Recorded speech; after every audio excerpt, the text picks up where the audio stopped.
I found out how my wife copes with the death of our son. There was nothing special about that particular night. Nothing at all. The TV was blaring in the living room, and the dishes clattered in the kitchen with the promise of dinner. My eldest son, Jeremy, was sitting cross-legged on the floor and mashing the controller buttons with a force that made me wonder whether the plastic knobs or his thumbs would give out first. Grappling with the thought of a dislocated finger likely being cheaper to fix, I rattled the ice in my whiskey glass and cleared my throat for good measure. "Hey, lay off, Jer. Remember what happened to the last one?" The last one was still sitting on the garage table, waiting for me to do something about it. Jeremy had thrown one of his fits and smashed it to pieces against the wall. We didn't bug him too much about it back then, as it had only been 2 weeks since the passing of our youngest child and we were all going through something similar. It's funny to think how much coping mechanisms can vary from person to person. Some turn to alcohol, drowning themselves in liquor every night until the consequences of their drunken behavior finally catch up to them. Others take to violence, gritting their teeth through every social interaction until the buildup is finally enough to punch a hole through the wall. Then, there's the type that confines themselves to their room and refuses to come out under any circumstances. The latter was our daughter, Maisie, by the way. She was only 14, and yet it somehow felt like she hadn't been a part of our family for a while. When she wasn't at school, she spent all of her time locked away in her room, on the computer, or with her head under the covers. We'd long since given up trying to coax her out and resorted to bringing her dinner plate upstairs and leaving it by her door. I nursed my drink thoughtfully, watching Jeremy swing and miss at a giant orc. "Fuck," he screamed, his shoulders tensing visibly, as the frail elven creature he was playing as was lifted off its feet and slammed into the ground. "Fuck this stupid game." Not wanting to end up with another hole in the wall, I scrambled to my feet and pried the controller out of my son's hands. He resisted at first, but my solemn expression seemed to ground him. "Time out." "Jer," I said, "go set the table. Dinner's almost ready." I had no way of knowing this, of course, as my wife was doing the cooking that night, but I had to say something. Plus, I knew it would take a while to set the table just the way my wife liked it. "Set an extra place tonight," my wife Lily said, coming into the dining room, her cheeks flushed. Why, Jeremy stared at her. "Is Maisie going to eat with us?" My interest was piqued too, and I wondered if this meant we were going to take the first step towards being a family again. Yes, Lily's lips pursed into a thin line. Yes, she is. We stared at her in disbelief. To my knowledge, Maisie hadn't been downstairs in over 3 months. Aside from her quick disappearances out the front door, I never saw her at all, and most of the time I missed those altogether. How on earth had my wife convinced her to join us for dinner? I suppose I've been putting off giving any details about my wife. You see, the loss has affected her in a slightly different way. In a sense, I feel like talking about her coping mechanism could potentially drive a permanent rift between us and destroy what is left of our marriage. That being said, I'm not entirely sure there's anything left. Ever since the day our son died, she's been detached from reality. I suppose in a way we all were, but my wife was different. She couldn't Tara wouldn't come to terms with the fact that Kendall was gone. No, not in the way you're thinking. She didn't sit on the edge of her bed, crying for hours. Nor did she spend every waking moment surrounded by photo albums or toys or clothes. In fact, she didn't cry or dwell on it at all. Instead, she she carried the urn around. She carried it around and talked to it as if it were a real person. Comfortable, she cooed as she strapped it into the baby seat of our car just the other week. I watched her through the rear view mirror, my skin prickling. Needless to say, I didn't like going out with my wife. She turned heads wherever she went: the grocery store, the spa, the bank. She was undoubtedly known as the crazy lady with the urn. She insisted we set a place for our son every time we sat down to eat. Instead of talking to the rest of the family, she'd have conversations with the urn over dinner. It's a wonder she didn't try to feed it as well. At this point, I had no idea who Lily was. Our formerly prosperous marriage had quickly declined into one of convenience, and I often found myself fantasizing about other women. Once my side of the bed had been occupied, I was banished to sleep on the downstairs couch, so I could use the TV to satisfy my own needs without judgment.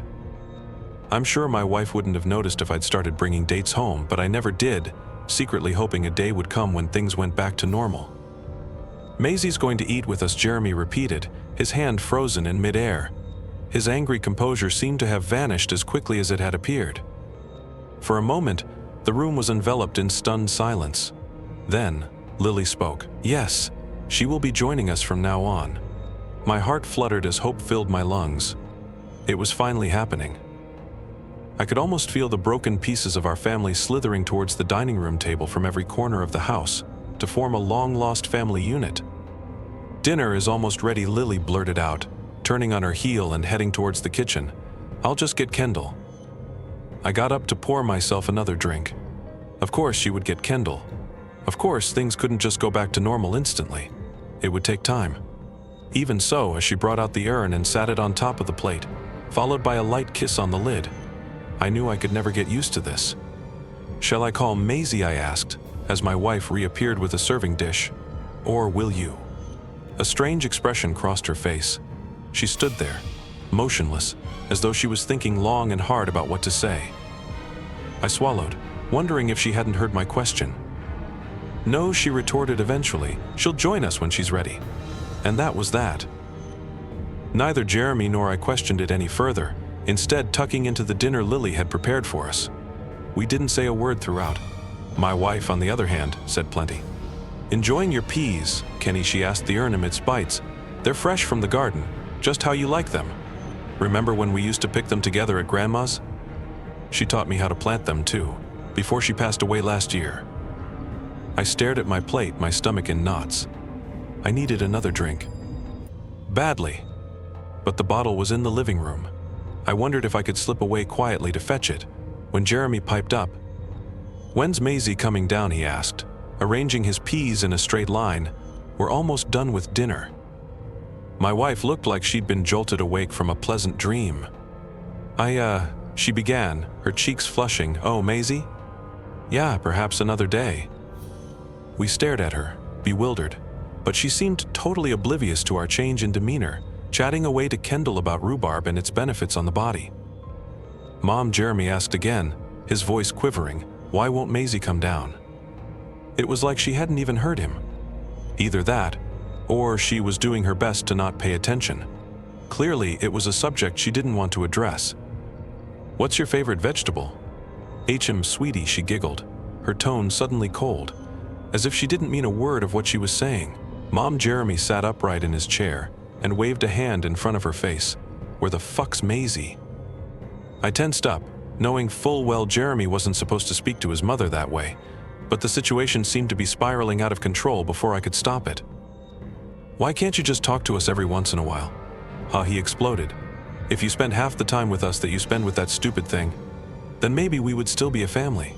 Caught in a fit of rage, Jeremy grasped his end of the tablecloth and pulled it towards him, sending the dishes crashing to the floor. Kendall's urn, sitting atop one of the plates, succumbed to the same fate. Crash. Clatter. Crack. "Kenny," my wife screeched, leaping to her feet and dashing around the dining table. "Baby." I craned my neck to look over the damage. Amidst the porcelain shards and utensils, the urn lay cracked in half, its lid nowhere to be found. It was ... empty. Kendall Lily landed knees first on the shards, the porcelain crunching under her weight. Nothing could have prepared me for what she did next. Jeremy and I watched in horror as my frantic wife snatched one half of the urn and stuck her tongue out to lick it, her fingers desperately searching for any remains left on the floor. She swept her hands across the ground, cutting her skin up in the process, and shoved the whole lot into her mouth, her eyes rolling back inside her head. I wanted to vomit. No, I wanted to run. My heart was pounding at 10 times its normal rate, threatening to leap out of my throat. My skin was clammy and my vision blurred, but not enough to stop me from seeing the monster that was my wife, stuffing ashes, blood, and porcelain shards down her throat.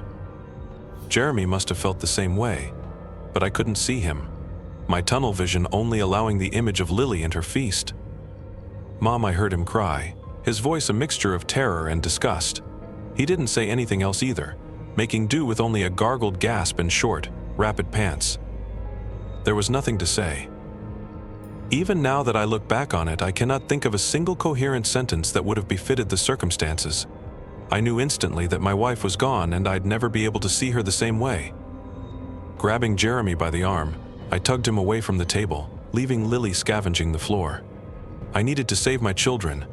I'd get Maisie out of her room whether she cooperated or not, and take them both to my parents' house. At least that way I'd know they were safe before I dealt with my wife, or what was left of her. Jeremy was still in shock as I pulled him up the stairs, so he didn't protest. He seemed to know exactly what we were about to do, and I needed all the help I could get. Maisie had never been easy to deal with, and I knew it would take some time to convince her we had to get out now, time we did not have. But as we barged in through the door of her bedroom, I instantly knew my plan wasn't going to work out. The room was empty. The bed was made without a single crease, the computer was off, and the desk was arranged neatly as if it were only there for show, rather than a part of someone's living space. A large maroon urn sat in the middle of it. I didn't need to ask. I already knew what happened. She had run out.